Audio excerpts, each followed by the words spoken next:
ゲーム機の第7世代プレイステーション2は群を抜いて莫大な売り上げを記録した。その成功の鍵を握るのはゲームソフトだけでなく DVD を再生できることも関係している。 DVD 見れるし、あとプレステのソフトもやれるから。キーラータイトルはグラセフもそうだが、スクエニをはじめ日本も負けずに高水準のソフトを開発し、洋芸と和芸が並んで輝いていた世代である。プレイステーション3が代表する第8世代に入ると、日本のゲーム業界は徐々に崩壊し、さまざまなシリーズだけでなくジャンルまでが少しずつ消えていった。そのためプレイステーション2を懐かしく思い出すのは僕だけじゃないはずだ。当時、今では数が少なくなった日本の RPG は多くの名作がプレイステーション2向けに発売され、クラシックゲーマーでもまだ十分に楽しめる時代だった。今回はそんなプレイステーション2の名作トップ10もご紹介するわけだが、あくまで個人的ランキングであるため、僕が遊んでいないゲームや趣味に合わなかったゲームも当然あるのでご注意ください。またルールとしてシリーズにつき1作までリメイク版対象外とします。それではプレイステーション2の思い出を蘇らそう。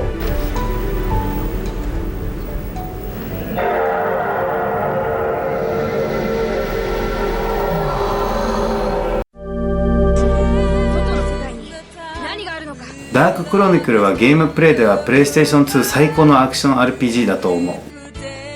ひたすらダンジョンを攻略していくので、ストーリーよりもゲームプレイにフォーカスを置かれた作品だが、武器のアップグレードや素材集めなどやり込み要素も多く、時間を忘れて遊べる作品だ。目的はダンジョンで集めた素材を使っての街づくりだが、複数のものを組み合わせて新しいものを発明したりなどとできることがたくさん。チャーミングなトゥーンレンダリングのグラフィックも雰囲気作りに貢献しているし、開発者の愛情が感じられるゲームですね。その石が人を導いているのかもしれない。レベル5はその後ストーリーの脚本の弱さが目立つようになるけど、同作のようにゲーム性にフォーカスを置いた方がいいのかもしれないですね。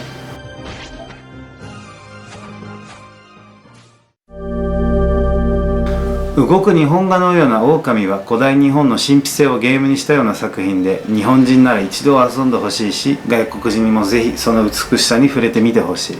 だが神秘的ではあるが、ふわふわしたところがなく、ゲームとしてもしっかりしています。頻繁にゼルダの伝説シリーズと比較されるけど、筆で模様を描いたアイテムなどを駆使する唯一無二のシステムで差別化を図っている。日本のゲーム開発者にもっと同作のように日本らしさに誇りを持ってゲームを作ってほしいと思う。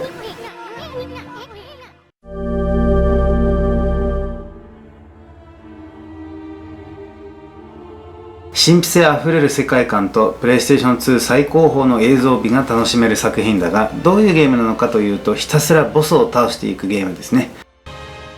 一つ一つのボス戦は謎解きのようでもあり、ゲーム史上最もスリリングでエキザイティングなボス戦の多くはこのゲームに収録されていると言っても過言ではない。ゼルダの伝説やダークソウルといったシリーズのボス戦がお好きなら、このゲームがおすすめですね。僕はボス戦の間、馬に乗って静かに旅する部分も好きでしたね。ちなみにこの馬の動きやモーションは非常にリアルで、だからか唯一の仲間であるこの馬を大事な友達と意識するようになるだろう。ストーリーの最後がちょっとふわふわしてたところだけが個人的にはちょっと残念でしたね。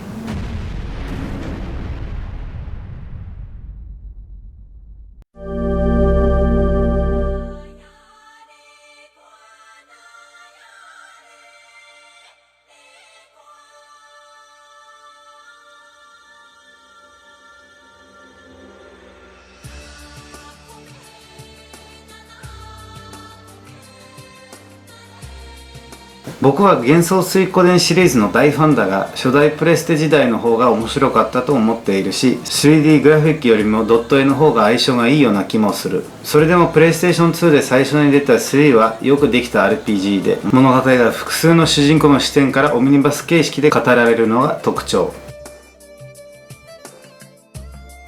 ストーリーは2ほど引き込まれなかったけど、3つ以上ある戦闘システムや108人の仲間を集めたりなど、シリーズおなじみのゲーム要素は健在だ。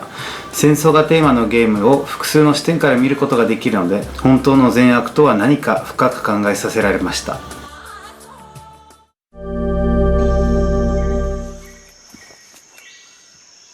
LINE くんチャンネルの常連の皆さんは僕がシューティングゲームを嫌っていることを知っているはずだ。だがメタルギアはシューティングというよりも潜入だし、ジャングルが舞台である3では様々な新しい仕掛けが用意されていた。しかも3のボスはシリーズ最高の個性があったと思うし、ストーリーも4と比べるとそこまでしつこくない。カロリーメイトを食ったり、グラビアアイドルのポスターを見つけたりと、小島監督らしいシュールな世界観も楽しかったですね。カロリーメイトを持っているのね。カロリーメイト？持ってるじゃない。ああ、このクッキーみたいなブロックか。食べてみて、美味しいから。わかった。セリフやストーリー背景を最小限に留めつつも胸にグッと刺さる感動的な少年と少女の脱出アドベンチャー。初恋や喪失だけでなく信仰や人間社会そのものなど様々な事柄について考えさせられたゲームですね。ゲームプレイはゼルダの伝説シリーズのダンジョンと類似性のある仕掛けや謎解きが多く、攻略しながら仲間である少女ヨルダを守ったり次の場所に連れて行ったりしなくてはならない。こういったいわゆる護衛ミッションもゼルダの伝説などに見られるが、以降では手をつないだりヨルダのためにルートを作ったりと、このコンセプトの可能性をさらに発展させた。割と短時間でクリアできるのもグッドで、最近増えた数時間でクリアできるインディーズの雰囲気芸の先駆者と言えるのかも。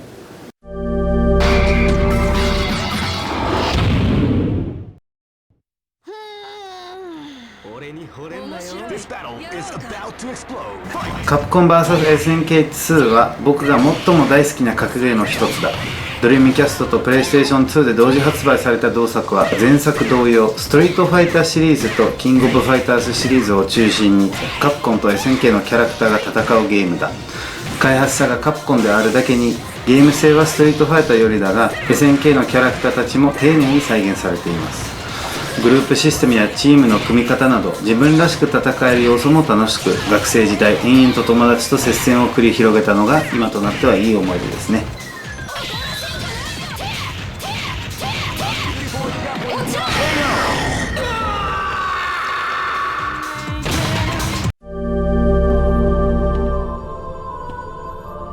僕はシリーズとしてのキングダムハーツをそこまで認めないけど、1はいいゲームだったと思うね。ディズニーキャラクターが登場するアクション RPG というコンセプトをそのまま追求したゲームで、結果としてディズニーの良さとスクエアの良さが際立つ見事なゲームになっている。その後のシリーズのストーリーはディズニーらしさとスクエアらしさのバランスが崩れたのは残念だったけど、多くのスピンオフの作品を経て開発中のキングダムハーツ3で原点復帰してくれることを祈っています。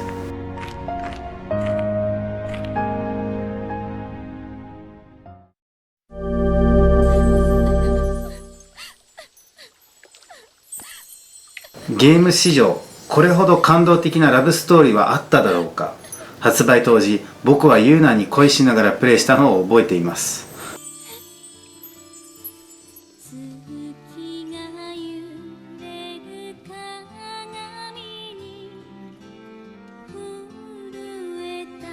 ボイス付きセリフはシリーズ初の試みだったし、凝った演出やキャラクターがプレイヤーに語りかけるスタイルはそれまでのどのゲームよりもシネマティックなフィールを与えたと思う。だが FF10 は RPG の基本を忠実に守った最後の FF でもあり、バトルは昔ながらのコマンド式だ。良い部分を残しつつも RPG というジャンルを進化させたゲームだと思う。最近のスクエアエニの開発者にはもっとこのゲームから学んでほしいね。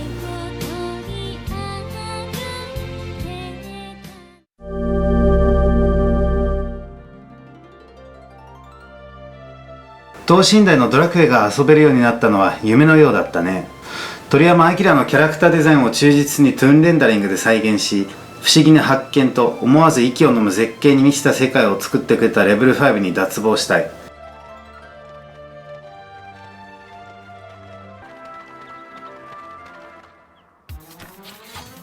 古き良き日本の RPG でゲーム性で言えばそこまで新しさがある作品ではないのかもしれないけど、可愛らしいストーリーと愛せるキャラクターたちが作り出すこの大冒険はまさにタイムレスな作品だと僕は思っています。未プレイの方はもしプレイステーション2がないのであれば、最近出た 3DS 版でも気軽に遊んでみてほしい。